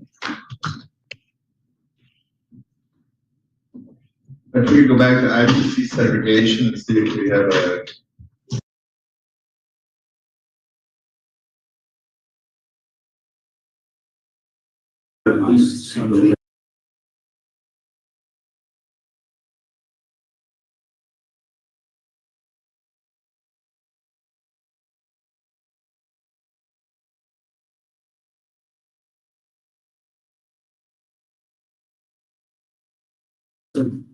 Ms. Crawford, Annalee Crawford, PTI. We are 99.7 done, Judge. She's gonna go do her walkthrough TRAS this morning. Did she get it done? They just set her up for a TRAS. But she got everything turned in? Yes, everything's done, everything's done. She, fee waiver, fee paid, machine installed. We're just waiting for TRAS so she can get the contract. She's going today to do this. Okay, so, I mean, we'll set it a couple days, because how long do you think it'll take?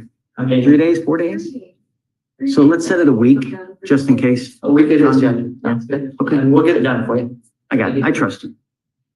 Hey, Judge. Hi, Greg. I support that decision. We got a couple cases. First one is, Mr. Galindo. He did test dirty. I did submit a mitigation packet today. They are going to review that. Come up, Mr. Galindo. His mom's here too as well, if you want mom. Sure. Who's done, just waiting for the TRAS.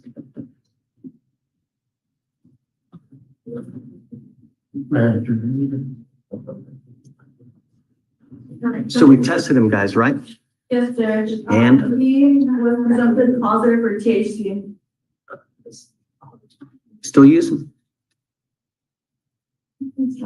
I don't understand what don't mean, no means no. No means no. How long has it been, Greg? Should we have been out of the system or what? When did we order it? I don't remember. I don't have my iPad on me off the top of my head. He knows. It was like 45, 60 days ago, I bet. The case has been open since December. We reinstated his bond in February. It was ordered in December as well. We ordered you since December not to use, and you're still testing positive. It's unacceptable. I'm now revoking your bond. Goes with you. Your Honor, let me ask you this. Can you give it a couple of days to see what the state's going to do on the mitigation? He does have asthma. That was an issue last time. He doesn't. He's been ordered since December. I understand. Use. And I told you over and over not to use. And I even reinstated your bond once, and you're still testing positive. No. Because then, you're still at Morton Ranch? am I supposed to feel bad because he's to continue to use? You know? If it's going to go a certain route and possibly go away, I just ask. As much as I love you, Greg, if I let him go now, then I'm telling him it's okay for you to do what you're doing. And it's not okay. I've warned you repeatedly not to, and you continue to test positive. He goes with you. I asked you what the bond is going to be, Your Honor. Or $500,000. would you consider a couple of days and then reinstate his bond to where if they do give him a PTI, so he can do his. Absolutely, but he needs to know that we mean business, that we're not here flapping our gums for nothing. Because really, I have already reinstated the bond once and he's still doing whatever he wants to do. It's unacceptable.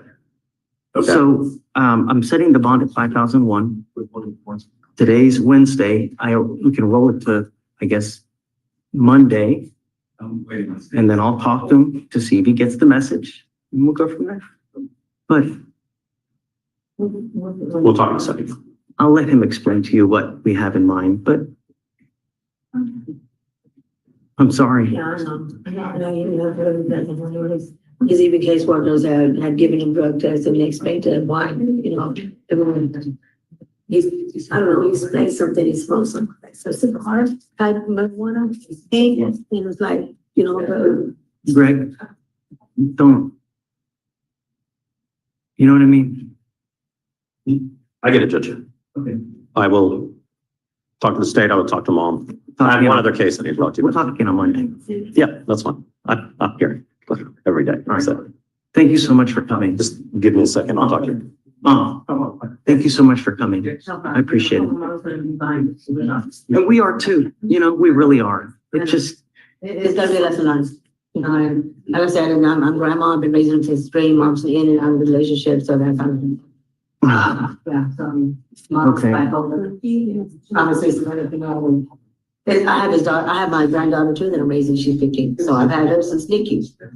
So that, no, they're going counseling too for all of that, because they don't know how to get those emotions. so sorry, but you're doing great. Good job. I'm behind you. Okay, thanks. I have another case, Takesha Chase. I was going to come to the court without an agreed recommendation to see if the court would consider a deferred adjudication. She has no Texas history. She does have some history out of state. No, but are you opposed to it? Okay, she has some history out of state. They're in Texas. How many of you, when you hear that, say your own state in this sentence? Oh, please don't be Pennsylvania. Please don't be Pennsylvania. And why? So, Judge, I think we made an offer. It was an offer. We have planned that.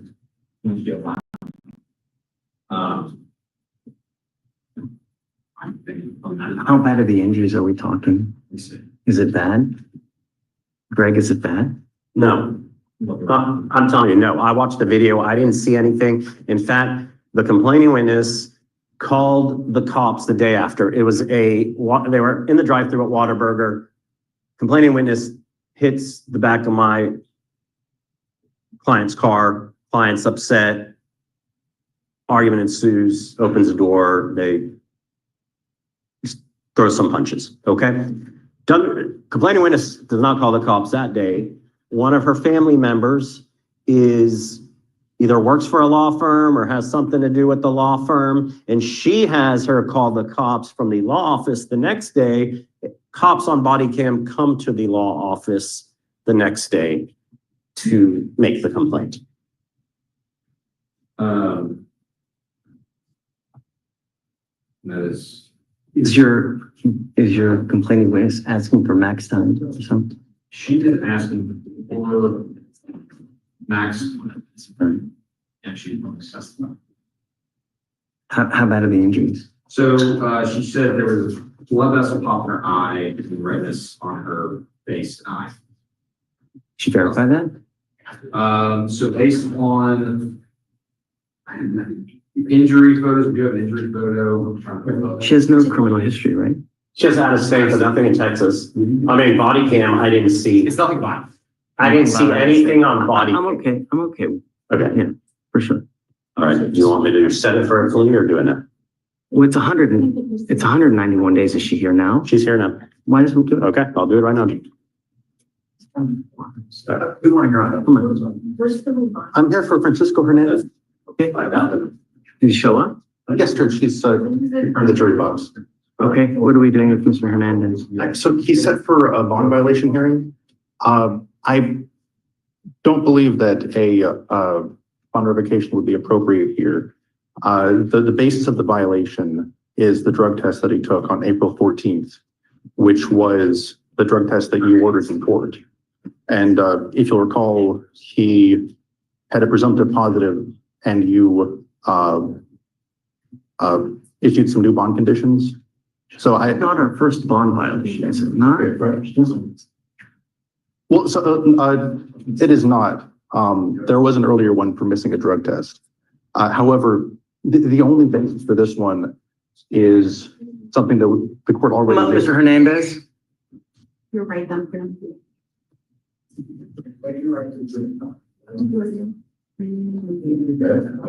So we ordered him not to use, right?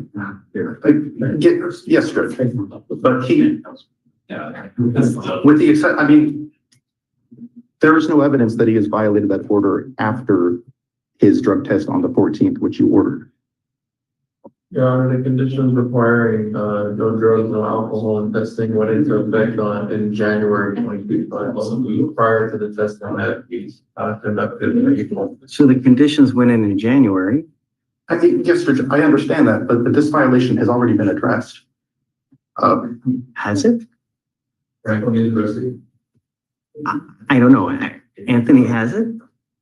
The court addressed it by issuing new bond conditions on the hearing on the 14th after the presumptive positive test came back. No. So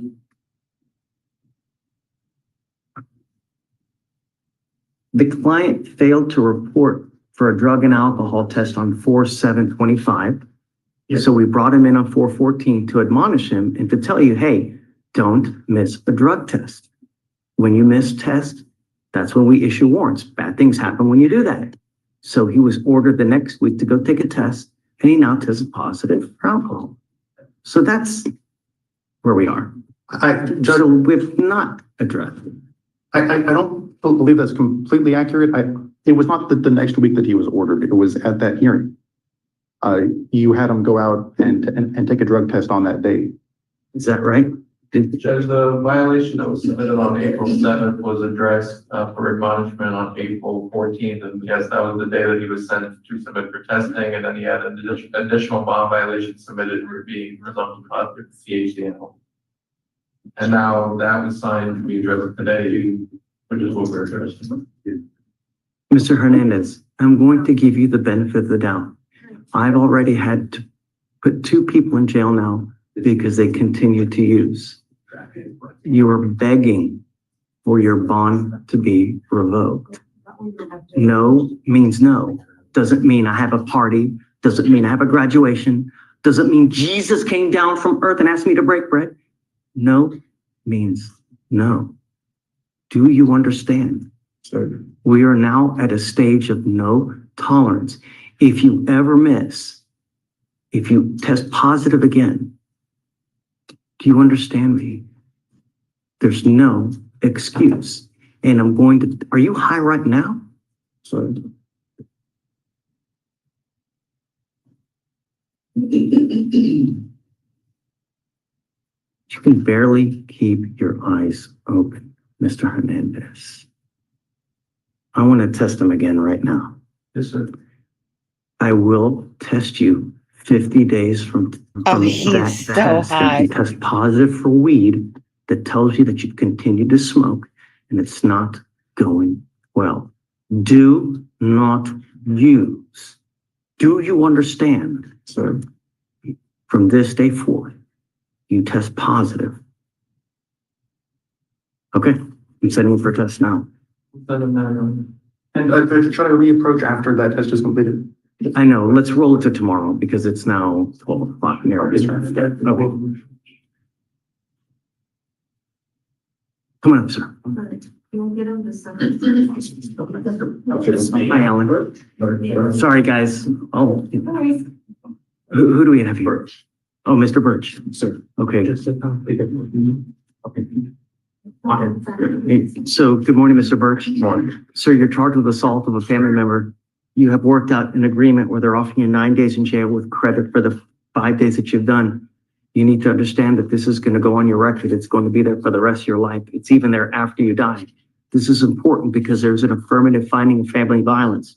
What that means is that if you ever pick up another one of these cases, you will be looking at a 3rd-degree felony. If you ever pick up a gun or ammunition, you could be looking at potential further charges as well. By doing this plea, you can never own a gun or ammunition or be in possession of something. You understand? Sorry. You give up a lot of rights by entering into this agreement. You give up the right to a trial, right to compel witnesses to testify on behalf, confront and cross-examine your accusers. If you're not a citizen, there are possible immigration consequences. You can be deported, excluded from the country, denied naturalization, you give up the right to appeal. That's why I say after today, you can never come back and try to change this because you just don't want it anymore. Do you understand, sir? Yes, sir. There's an affirmative finding of family violence, which is yeah, why I was you telling know. you, pick up another Sure. one. It's, you understand? And I'm telling you now, an assault is not like a drag down, beat down. You merely take someone's arm and you just squeeze it enough for it to hurt. You're looking at some serious time. Yes. You understand? All right. How do you plead to the offense, sir? Guilty? I'm going to find you guilty, sentence you to it. Good luck to you, sir. Your Honor, if I may, I believe that there was a residency restriction, I suppose, I think there was a MOA in place. I can't see evidence of that on my end, so no one can. But, if there was any MOA in place, Your Honor, we would want that to be addressed. You want me to take the residential restriction Yes, off? Your Honor. Do we know what the complaining witness wants? Absolutely. The complaining witness not only wants it removed, but the complaining witness has contacted the district attorney's office between yesterday and today. I spoke with her yesterday. I also emailed, the state. Cole, you verified that? It's a DVD issue, so Okay, as long as they're okay with it, then I'm okay with it as well, and we can amend it. okay. I just want to make sure that they're on the same page, that they know about it and they're okay with it, and then I'm okay with it too. Yes, Your Honor. Okay. She's on standby, by the way, if you guys want to call her. Okay, yeah, we'll give her a call. Well, you don't have to call. It should be in the notes, hopefully. Well, the note says that defense counsel says the complaining witness explained it was a big misunderstanding. Okay, I don't know, maybe, This morning's email, I don't know if you got it, but it also says she's waiting for you guys to call her. Her number is this, and she's called you. And I was on the phone with her when we called you too. Did you send me the? Alan, you say she's outside? No, she's on the phone. She's waiting for their call. I'll have someone reach out here momentarily. Thank you. Okay, all right. Good luck to you, Mr. Birch.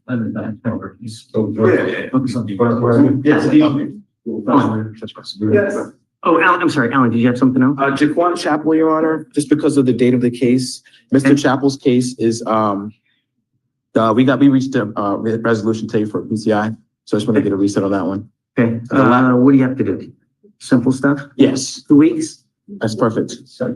Last is in custody, Christopher Randall, Your Honor. I think that's who you wanted to speak to me about.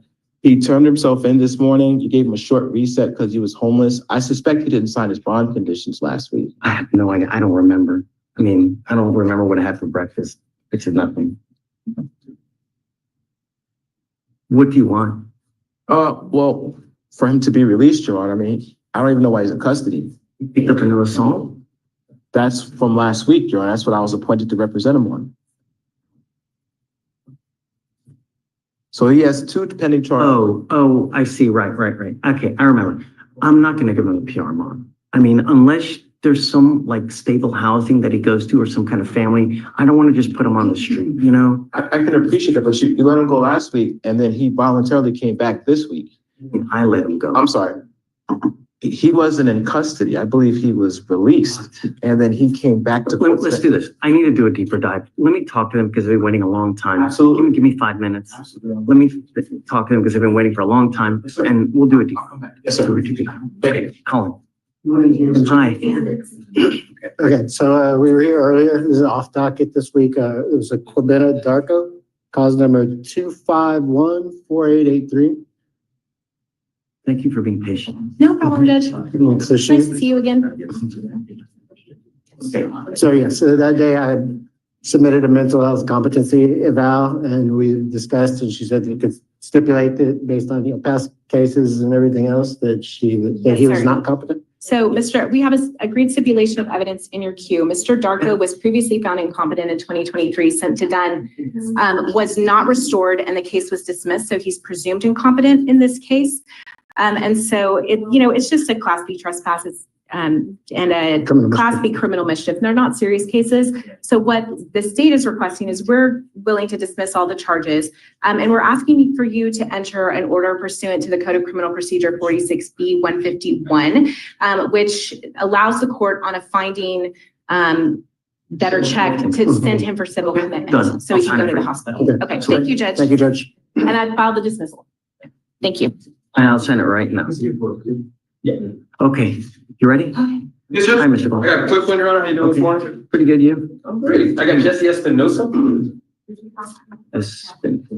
Okay. He's approved for PTI. The only holdup on waiting to get the contract is restitution info. ADA over here has been reaching out time and time again. I saw him try again this morning. So it's not on the ADA, it's on the complainants. That's always the Yes, Judge. I apologize. I've been in constant contact with them. They keep promising me they're sending the restitution information. Okay, so we have to give them a deadline. Say, I'm giving you until Monday. If you don't have it here by Monday, you're not getting any? Judge, I told him that today and that I needed it today. And he said he was sending it to me today. So if he doesn't get it to you today, then no restitution. That's it. All right, so you want to That's for a reason. I'm sorry. roll it to tomorrow to see if it happens or not. Yes, Judge. Can we please waive my client's appearance? We've been sitting here like 4 hours. Thank you, Judge. Maybe excuse? Your Honor, we got a plea on Mr. Gonzalez. Okay. He's always gone.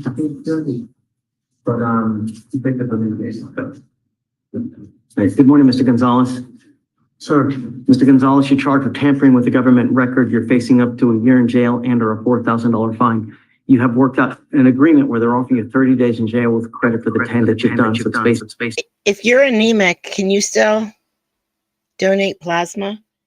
Does plasma have anything to do with the iron levels? Please. However, you need to understand this charge will go on your record. It's going to be there for the rest of your life. From now on, in misdemeanor land, you're facing a minimum of 90 days in jail. Do you understand? Sure. You're giving up the right to a trial, right to compel witnesses to testify on behalf, confront and cross-examine your accusers. If you're not a citizen, there are possible immigration consequences. You can be deported, excluded from the country, denied naturalization, give up the right to appeal once you plead guilty. There's no change in this. Is this what you want to do? How do you plead to the offense, guilty or not guilty? I'm going to find you guilty. I will send you to it. Good luck to you, sir. Thank you, Mr. Reed. Have fun. Mr. Perez.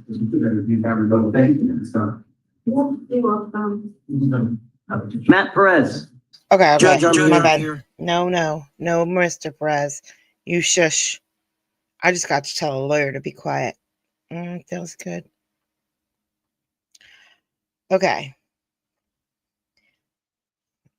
Again, before I leave, Judge Fleischer's re-election is next year, 2026. And we're already almost halfway through 2025.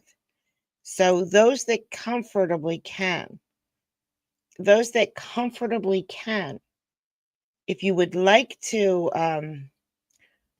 donate, we are going to try to get a billboard for Judge Fleischer for a month. It costs $2,000 ish. I won't know the price until we pay for the billboard. But we're not going to do anything unless we have enough to get everything done. So if you want to, sugar. All right. I was going to say we need a place where there's not a whole lot of talking. Just, I'm going to pledge here. Okay, this is what we're going to do. We're not taking any money right now. Please do not definitely don't send me any money through YouTube. Don't. Nope. Don't, not a penny. YouTube takes almost all of it, and there's no way for me to separate it out. This is for Judge Fleischer. This is not. So, we'll figure that out later. We'll figure out, we'll let the judge decide. What we're going to do is we're going to pledge. So if we can get up to $2,000 in pledges, then we know that we have enough to go forward to get him a nice billboard. And I'm kind of hoping you guys will allow Judge Juanita to be on the billboard too. She's so good. I can't show her to you because her microphone's terrible, but you will love her. As soon as she gets a new microphone, I'm going to show her all the time. Other channels will too. Don't worry. In Discord, wonder if oh no, I don't. In Discord, there's a channel called GoFund, F-U-N, GoFundMe, where we can, hash things out. And that's where you will pledge whatever, $1. Whatever you can comfortably do. And if you don't want to, you do not have to.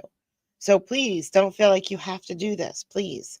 But there are a lot of people that are interested in doing this. So go there, check it out, go into general. If you have any questions whatsoever, just go into general. People are always there talking. All right. So you should pop over to Judge Ito, to OJ Simpson. It's really getting good, guys. It really is. This case is so crazy. People said that a lot of the police departments and courtrooms and things like that changed a lot because of this case, and I believe it, because the things they're doing are shocking. You just would not see it nowadays. It is shocking. So I'll see you all there, or I'll see you all later. Have a good day, guys. Bye. Thank you so much. Thank you for coming out.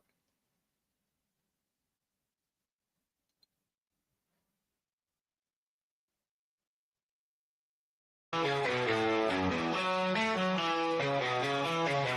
these life that goes digital dreams through the screen, her blue eyes gleam.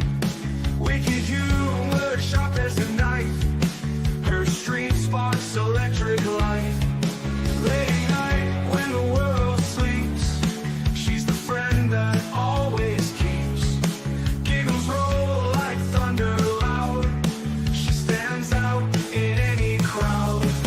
Kathy's laugh cuts through the gloom. Eyes blue like a summer's bloom. Her humor dark and twisted sharp. In a way, there's no alarm.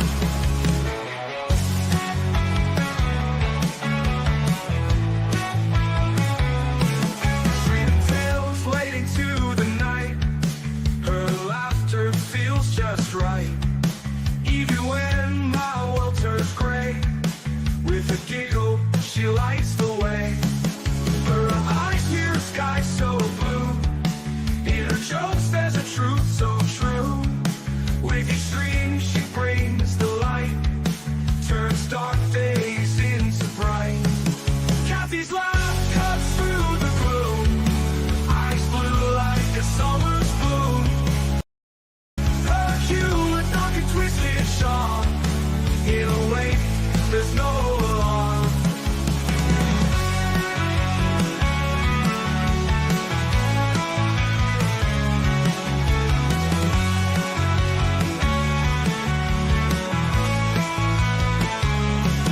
Streaming tales late into the night. Her laughter feels just right. Even when my world turns gray, with a giggle, she lights the way.